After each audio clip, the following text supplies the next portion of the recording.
Assalamualaikum warahmatullahi wabarakatuh. Saya di sini akan menjelaskan analisis laporan keuangan mengenai analisis DuPont. Sebelumnya saya akan berterima kasih kepada dosen saya yaitu Ibu Yuniati. Apa itu analisis DuPont? Yaitu rasio keuangan yang memecah atau menjabarkan rasio ROA atau return on asset dan ROE return on equity menjadi beberapa komponen penting.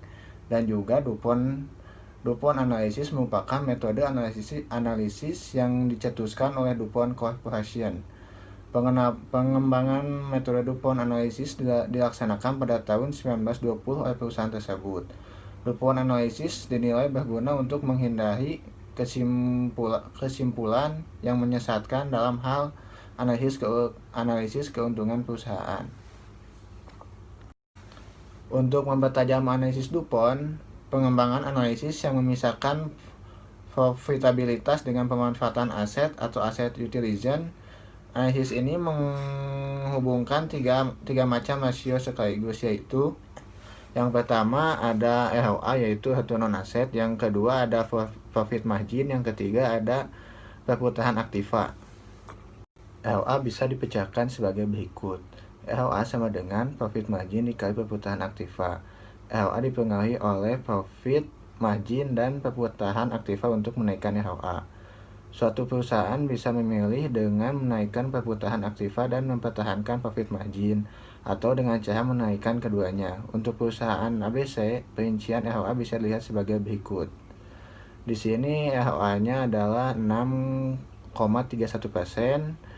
dan profit marginnya 4,8% dikali perputaran aktifanya 1,29.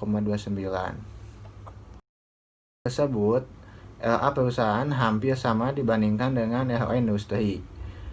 Tahun 1 atau 2 lebih kecil, sedangkan tahun ketiga lebih tinggi dibandingkan rata-rata industri. Profit margin perusahaan juga hampir sama dengan profit margin industri, tetapi perputaran aktiva perusahaan masih lebih rendah dibandingkan dengan perputaran aktiva industri. Untuk itu, perputaran aktiva perusahaan yang berarti pemanfaatan aset harus lebih ditingkatkan lagi. Analisis DuPont bisa dikembangkan lagi dengan memasukkan unsur penggunaan financial leverage. Berikut ini skema analisis DuPont dengan memasukkan penggunaan utang. Bisa dilihat dari gambar, profit marginnya itu adalah 4,89%, perputaran total aktifannya 1,29%, dilanjut ROA-nya 6,31%, ROE-nya 18,4%, dan rasio total utang ke total asetnya 0,657, dilanjut rasio modal saham ke total aset yaitu 0,343. Return on equity atau ROE seperti digambar di atas bisa dilihat dari persamaan berikut. Jadi untuk menghitung ROE adalah return on total aset dibagi 1 dikurangi total utang dibagi total aset.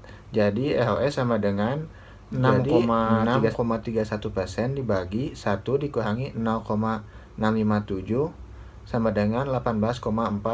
Jadi ROE-nya adalah 18,4%. Dari formula tadi terlihat bahwa untuk menaikkan ROE, suatu perusahaan mempunyai alternatif seperti berikut ini. Yang pertama, menaikkan ROE yang bisa dilakukan dengan cara menaikkan profit margin atau memasukkan perputaran aktiva, atau keduanya sambil mempertahankan tingkat utang. Yang kedua, menaikkan financial leverage, yang berarti menaikkan utang. Dengan naiknya utang, pembagi dalam persamaan sebelumnya atau denominator akan menjadi lebih kecil, dan dengan demikian ROE akan lebih besar sambil mempertahankan tingkat ROA-nya. Dan yang terakhir, ketiga, menaikkan ROA dan utang secara bersamaan. Nah, sekian penjelasan dari saya mengenai analisis DuPont. Mohon maaf bila ada kesalahan, karena kebenaran hanya milik dosen, pengarang buku, dan Allah Subhanahu wa Ta'ala. Wassalamualaikum warahmatullahi wabarakatuh.